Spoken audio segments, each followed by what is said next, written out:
नमस्कार दोस्तों, story house 2.0 में आशीष के साथ आप सभी लोगों का फिर से स्वागत है। दोस्तों, मैं आशीष कुमार आप सभी लोगों के सामने फिर से एक और सच्ची भूतिया कहानी या फिर एक भूतिया एपिसोड आप सभी लोगों के सामने लेकर प्रस्तुत हो चुका हूँ। और ये जो कहानी, ये जो एपिसोड है दोस्तों, किसी और का नहीं, खुद मेरे साथ ये घटना घटी है।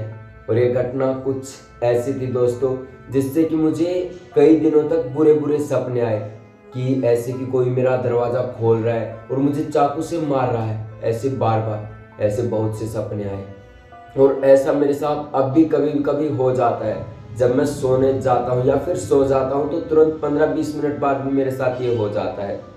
तो मेरे साथ बहुत ही वो हुआ है दोस्तों। और अब भी मैं उसी घर में रह रहा हूँ क्योंकि दोस्तों मुझे वहाँ पर रहना अच्छा लगता है, क्योंकि मेरे पास छोटा सा मंदिर है। वहाँ पर मैं हनुमान जी की पूजा करता हूँ तो ज़्यादा वो नहीं करता। तो दोस्तों, बिना देरी करते हुए मैं कहानी को शुरू करता हूँ। तब तक आप अपने कानों में ईयरफोन लगा लें और शुरू हो जाइए आशीष के साथ। नमस्कार दोस्तों, आज की जो कहानी है रेवाड़ी की कहानी है, जहाँ पर एक किराए के मकान पर मैं रहता हूँ, जिसमें जो अंकल हैं, जो जिनका घर है या जो मकान मालिक है, उनका नाम कमलजीत है, उनके बेटे का नाम रजत है। तो दोस्तों, उनका जो बेटा रजत है, हम वो और मैं मतलब गेम खेलते हैं फ्री फायर। तो ऐसे ही रात को 11 ही बज जाते हैं तो 12 भी बज जाते हैं। होता कुछ ऐसे है दोस्तों, जो फर्स्ट फ्लोर है, जो नीचे का फ्लोर है, वहाँ पर फैमिली रहती है। और जो सेकंड फ्लोर है दोस्तों, वहाँ पर मैं अकेला रहता हूँ। कि ऊपर 3-4 और कमरे हैं जिनमें टेंट का सामान है, क्योंकि दोस्तों ये जो घर है, जिस अंकल के घर में मैं रह रहा हूँ, वो टेंट हाउस का काम करते हैं। यानी जो भी शादी वादी होगी या फिर किसी के लड़का हुआ, लड़की हुई, दसोटन जिसे जन्माष्टमी की पूजा कहते हैं, जिसे ऐसे सामान ले जाना ला जाना, ये काम हमारे अंकल जी का यहाँ पर बहुत ही अच्छा वो चलता है। तो और जो थर्ड फ्लोर है दोस्तों, वहाँ पर ऊपर भी 5 कमरे हैं, वहाँ पर भी बंदे रहते हैं। और तो दोस्तों, सबसे बड़ी बात तो यही है कि जो वॉशरूम है वो ऊपर है थर्ड फ्लोर पर, और बीच में मैं रहता हूँ जो सेकंड फ्लोर है। तो वहाँ पर कुछ भी नहीं है, मेरा कमरा है और 3-4 कमरे और है जिसमें टेंट का सामान है, गद्दे वद्दे सोड वोड रखी हुई हैं और कुछ बहुत सी चीज़ें रखी हुई हैं। तो होता कुछ ऐसा है, ऐसे ही नॉर्मल डे चल रहा था दोस्तों। और मैं कम से कम 2 से 3 महीने हुए हैं मुझे रेवाड़ी आए हुए। और ये घटना दोस्तों मेरे साथ कम से कम 1 महीने पहले ही घटित हुई थी, जब मैं नया नया आया था। और मैं आपको बताऊं तो दोस्तों, अब भी मैं अकेला ही रहता हूं, क्योंकि अकेला रहना सही लगता है मुझे, किसी और के साथ मतलब पसंद भी नहीं है। तो होता कुछ ऐसे है दोस्तों कि ऐसी बात थी, 15 सितंबर की रात थी और मैं ऐसे ही अपने कमरे में ऐसे ही बैठा हुआ था। और जो दोस्त था, अंकल का जो लड़का था जिसका नाम रजत था, वो मेरे साथ यहीं पर आया हुआ था और रूम में बैठकर हम गेम खेल रहे थे फ्री फायर, या आपने भी सुना होगा दोस्तों। तो ऐसे ही खेल रहे थे, रात के करीबन 11:30 पौने 12 बजे का समय हो चुका था। तो जो रजत है वो 8th-9th क्लास में पढ़ता है। तो उसने सोचा कि भाई स्कूल भी जाना है कल। तो दोस्तों, मंगलवार का दिन वैसे था, तो वो तो स्कूल के लिए नीचे चला जाता है और मैं जो था यहीं पर गेम खेलने लगता हूँ, जो कि मेरा एक छोटा भाई और है दोस्तों, अंकित, जिसके साथ मैं गेम खेलता हूँ। तो हम दोनों रात भर गेम खेल रहे थे। रात के करीबन 1:30-2 बजे का समय हो चुका था। तो जो मेरा भाई था छोटे वाला, उसने भी कहा कि भाई अब मैं सो जाऊँ, क्योंकि मुझे भी कल खेत में जाना है, कुछ काम है ऐसे। तो मैंने भी कहा भाई ठीक है। और दोस्तों सही बताऊँ तो मुझे भी कंपनी जाना था, क्योंकि 6 बजे मेरी बस आ जाती है जिसमें बैठकर मैं चाहता हूँ। तो ऐसे ही वो भी सो गए, तो मैंने भी कहा ठीक है भाई, थोड़ी सी देर मैं भी सो लूँ।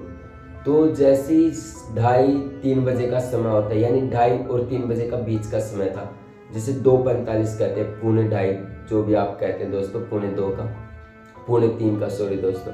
तो उस समय मुझे ऐसा लगा कि यार थोड़ा सा बाहर टहलने देखो, मौसम कैसा है, क्योंकि जब थोड़ी सी बूंदाबांदी भी हो रही थी दोस्तों और थोड़ी सी ठंड भी शुरू हो गई थी, कि हाँ मतलब सुहाना सा मौसम है एक प्रकार का।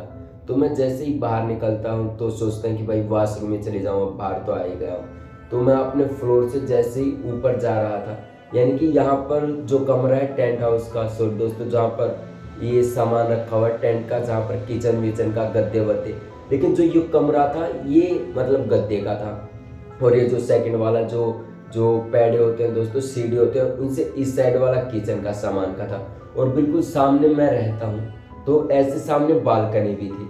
तो ऐसे मैंने सोचा कि पौने 3 का समय था कि चलो भाई वॉशरूम करके आ जाता हूँ, फिर 2-3 घंटे सो जाऊँगा।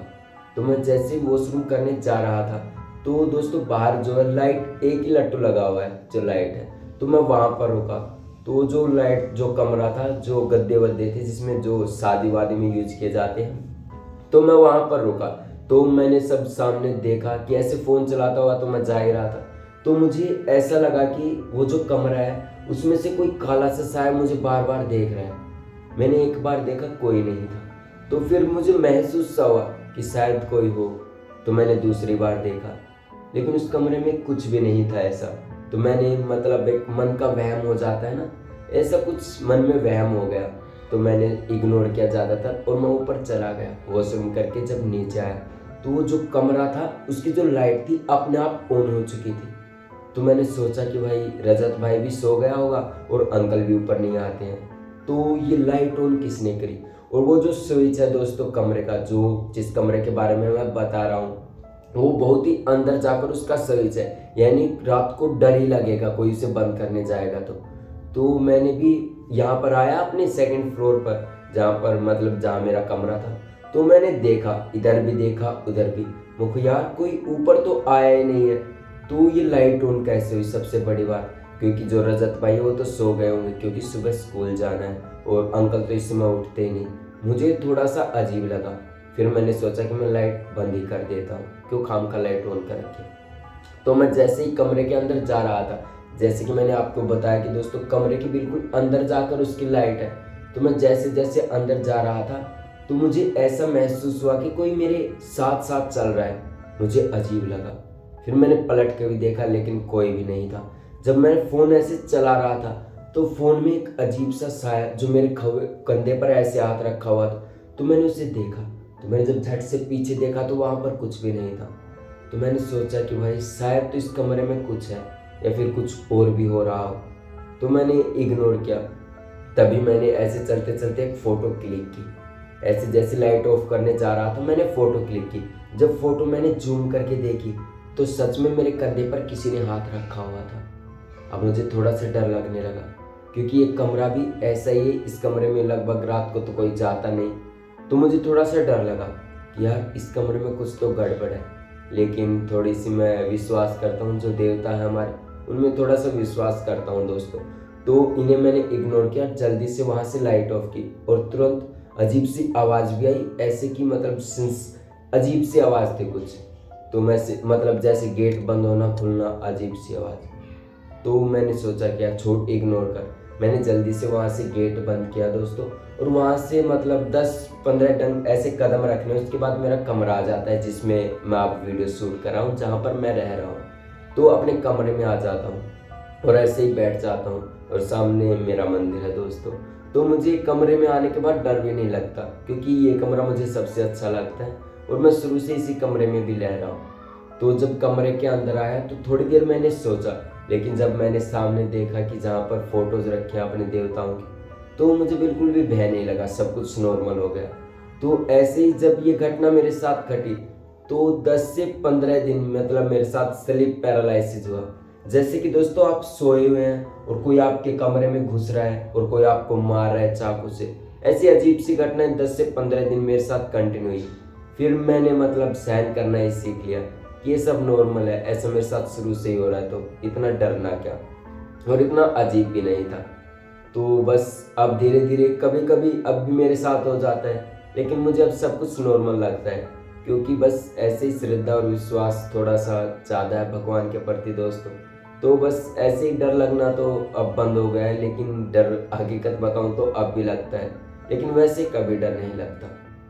तो दोस्तों ये थी आज की मेरी कहानी जो मेरे साथ घटी थी, जो मैंने अभी विजिट करी है।